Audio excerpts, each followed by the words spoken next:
네, 안녕하세요. 안녕하세요. 네. 환영 단체가 그렇게 많아졌어요? 네, 뭐 몇 개가 수두룩하게 생겼더라고요. 근데 어쨌든 맨 처음 나온 단체는 뭐 백두칭송위원회, 뭐 그다음에 위인맞이 환영단 뭐 이런 이름으로 단체가 지금도 계속 만들어지고 있고요.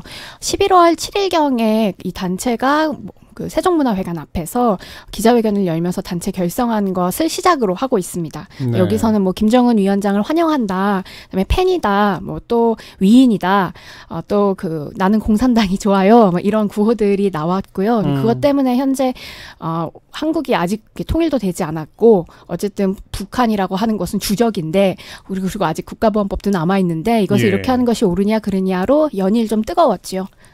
물론 답방 반대 단체도 물론 있습니다. 예. 있는데 이제 그분들의 활동은 오래전부터 지속되어 온 활동인데 환영 단체 이런 거는 이제 이번에 새롭게 등장한 네, 11월에 새로 모습이라서 등장했죠. 네. 더 뜨거운 논란을 일으키는 것 같아요.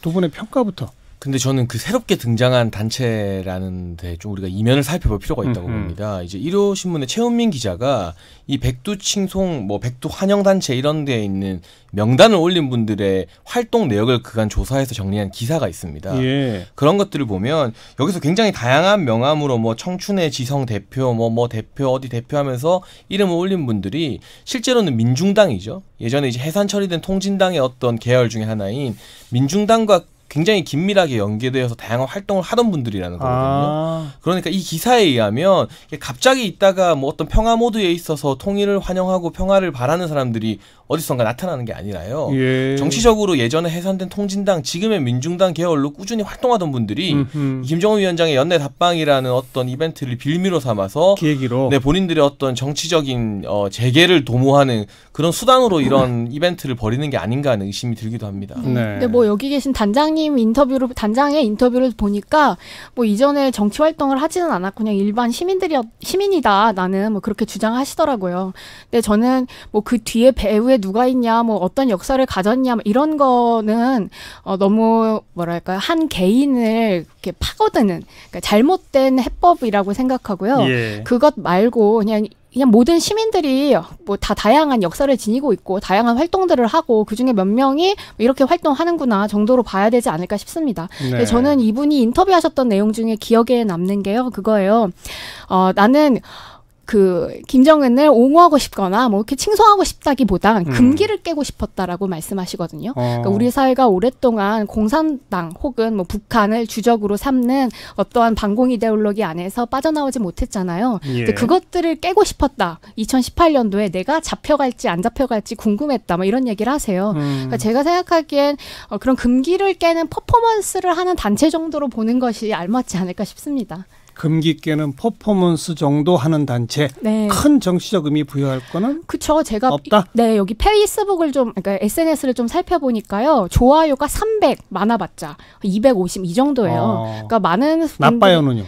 나빠요는 없습니다. 페이스북에. 근데 유튜브나 이런 영상들을 보면 나빠요의 기준 비율도 적지 않더라고요. 네. 근데 그것들을 보면 우리 시민들이 정말 이제 김정은을 칭송하고 이분을 지배자로 모시고 싶어서 그런 거라기보단 어떤 옛날의 금기를 깨고 싶은 예. 그 바람이 있던 게 아닐까 싶습니다. 전반적으로 신지혜 위원장은 좀 대수롭지 않게 처리합시다라는 입장 같아요. 맞죠? 그쵸, 장해찬 시인은 어떻게 보세요? 그런데 저는 이분들이 국민적인 반향을 못 얻은 건 사실인 것 같은데 어떤 국민적인 대대적인 공감을 얻지는 못했는데 본인들 나름대로는 굉장히 진지하게 정치적 활동을 하고 있는 것 같아요. 그걸 이제 어떤 단순한 금기를 깨기 위한 퍼포먼스를 보면 이분들이 오히려 서운해하지 않을까 하는 마음이 좀 들고 또 하나 이 백두칭송위원회에 참여하시는 분들 중에 다수가 예전에 혹시 기억하실지 모르겠습니다만 트럼프 미국 대통령을 탄핵하겠다고 미국 가려고 했던 방탄청년단이라는 단체가 있어서 또 화제였었습니다. 그때 이름을 올렸던 분들 다수가 여기에 또 이름을 올리고 있어요. 그러니까 굉장히 뿌리 깊은 반미 자주단체의 어떤 코어들이 연결되어 있는 곳이다.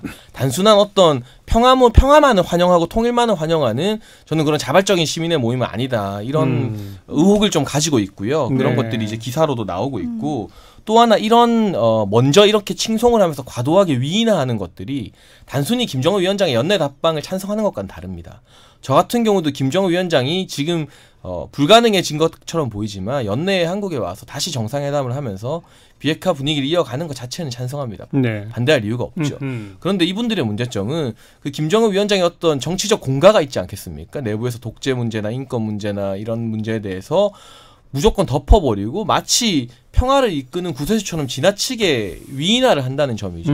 그래서 더 많은 논란을 낳게 되고 이 백두칭송위원회를 저격하는 백두청산위원회라는 또 우파 단체가 발족해서 광화문에서 시위하고 기자회견하고 예. 이분들을 국법법 위반으로 고발하기도 했어요. 이런 식의 오히려 남남 갈등을 오히려 유발한 게 아닌가. 이런 것들은 지금 굉장히 어려운 여건 속에서 평화를 위해서 한 걸음 걸어가고 있는 네. 저는 문재인 정부의 행보에도 오히려 도움이 안 되는 행동 같아요. 그 위인화라는 주장에 대해서 신지혜 위원장은 어떻게 봐요? 저도 좀 비판적인데요. 뭐 다른 게 아니라 그 누군가를 어떠한 정치인을 위인화하고 신격화시키는 그 정치 방법 자체가 전근대적인 사고방식이라고 그 생각해요. 대상이 누구든 간에? 네, 예. 그렇죠. 그러니까 그리고 특히나 한반도, 뭐 남한도 마찬가지고요. 어떤 정치인은 신으로 모시면서, 그러니까 굉장한 그 지도자로 모시면서 독재를 정당화해온 역사가 있잖아요. 네. 그리고 그 가운데 굉장히 많은 사람들이 죽거나 이렇게 폭력을 당했고요. 민주주의를 훼손하는 역사이기도 했고요. 이제 그런 맥락에서 봤었을 때 위인화시키는 것은 적절치 않다고 봅니다. 그래서 저는 촌스럽다고 생각했어요. 촌스럽다. 네, 그러니까 금기를 깨는 퍼포먼스라면 좀 다양한 방식이 있을 수 있겠다. 그러니까 뭐 예를 들면 뭐 독일의 뭐 형제의 키스라는 아주 유명한 그림이 있잖아요. 뭐 그런 걸 오마주 해본다든지, 뭐 아니면 김정은 위원장이 아니라 김정은 시민으로 해서 그분을 위원장이 아닌 그냥 정말 동등한 사람이다 정도로 이제 환영을 한다든지, 2018년다운 다양한 방법들이 있었을 텐데 그런 방법들을 모색해보지 않은 것은 좀 아쉽습니다. 퍼포먼스 정도로 본다 하더라도 위인화 전략은 아쉽다. 네, 좀 아쉽죠. 근데 뭐 그걸 제가 아쉽다고 막을 수 있는 것은 아니죠. 한국은 물론. 이미 자유민주주의 체제이기 때문에요. 근데 이제 사회 분위기에서 제가 좀 경계되는 부분은 이러한 시민단체, 제가 봤을 때는 굉장히 뿌리 깊은 반미 어떤 정치단체와 연관이 되어 있지만 이런 분들의 준동도 문제입니다만은 EBS에서 김정은 위원장 입체 퍼즐을 내놨다가 전량 회수하는 해프닝이 있었습니다. 거기에 이제 김정은 위원장을 세계 최연소 국가 원수, 뭐 통일을 위해서 걸음을 내딛는 사람으로 묘사해서 이게 말이 되느냐는 비판을 받고 본인들도 이제 그러한 비판을 인지해서 전량 회수하는 결정을 내렸거든요. 근데 EBS 같은 경우는 단순한 어떤 민간 단체가 아니죠. 수신료로 운영되는 방송국인데 그런 곳에서까지도 이렇게 김정은 위원장을 지나치게 미화하고 아직까지 어떤 비핵화의 구체적인 결실이 나오지도 않았는데 너무 앞서가는 분위기를 보인다는 것. 네. 그런 부분에 있어서는 한 번쯤은 우리가 경종을 울리면서 생각해 볼 여지가 있지 않나 싶습니다. EBS 얘기를 꺼내셨기 때문에 KBS 오늘 밤 김재동이라는 프로에서 위인마주 환영단 단장이 인터뷰를 해서 논란의 중심에 섰어요. 그 해당 그 회차에 신지혜 위원장이 직접 출연했었죠? 네, 제가 출연했습니다. 출연한 상태에서 그 단장과의 인터뷰가 나간 거죠? 네, 그 영상이 생방송으로 이렇게 나갔죠. 네. 지금 이게 뜨거운 논란이 돼서 요 KBS 앞에 연일 뭐 시위도 벌어지고 막 그러는데 그건 어떻게 보세요? 저는 이게 수구 언론이 예전의 이데올로기를 그대로 갖고 와서 지금의 어떤 정권이나 정치 상황들을 공격하고 싶은 그 사건으로 계속 사용하고 있는 것이 아닐까 싶어요. 그러니까 그렇게 논란될 만한 거리들이 아니었고 제가 보기엔 그러니까 오히려 그냥 우리 지금 다양한 이렇게 민주주의 사회에선 다양한 생각을 가질 수 있지 않습니까? 예. 누군가는 지금 뭐 문재인 대통령이 금괴 200톤을 들고 있다 뭐 이 생각도 하시고 누군가는 뭐 박근혜 대통령 지금 죄가 아무것도 없기 때문에 다시 복권시켜야 된다 이 얘기도 하세요. 근데 저희가 그런 생각을 한다고 잡아가는 시대가 아니지 않습니까?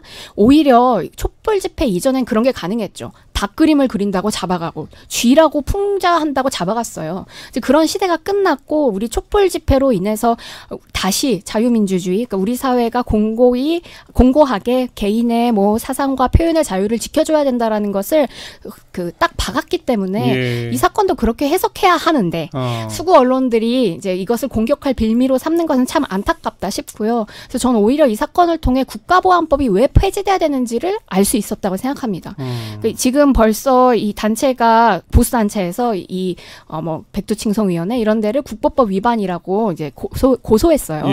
이제 그런 것들을 보면 사실 고소할 만한 거리들이 아니거든요. 그리고 이미 국가보안법이라고 하는 것은 뭐 지금 올해가 70년 제정된 지 70년이더라고요. 70년 동안 너무나도 많은 다양한 목소리들을 삭제시키는 근거가 됐잖아요. 그래서 그런 아직까지도 국가보안법이 그렇게 작동할 수 있구나를 볼 수 있는 사건이 아니었나 싶습니다. 뭐 근데 일부 수구 언론의 뭐 공격, 빌미 이런 표현을 쓰셨는데 지금 사태가 그 정도가 아니고 제1야당 자유한국당의 나경원 원내대표가 그 프로그램에는 소속 의원들은 출연조차 하지 말아라.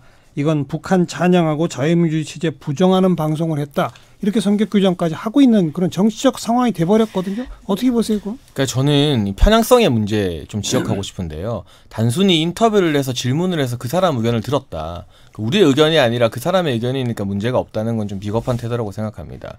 예를 들면 언론에서 뭐 저한테 문재인 정부에 대해서 어떻게 생각하세요? 저한테만 물어보면 저는 아무래도 보수적인 시각이 많으니까 안 좋은 이야기를 많이 하겠죠. 그래놓고 다른 어떤 반론이 가능한 사람들에게 충분한 질문이나 할당한 분량을 하지 않고 저만 질문했다면 그 의도가 뻔한 겁니다. 문재인 정부를 비판하기 위한 의도로 저를 인터뷰로 택한 거죠.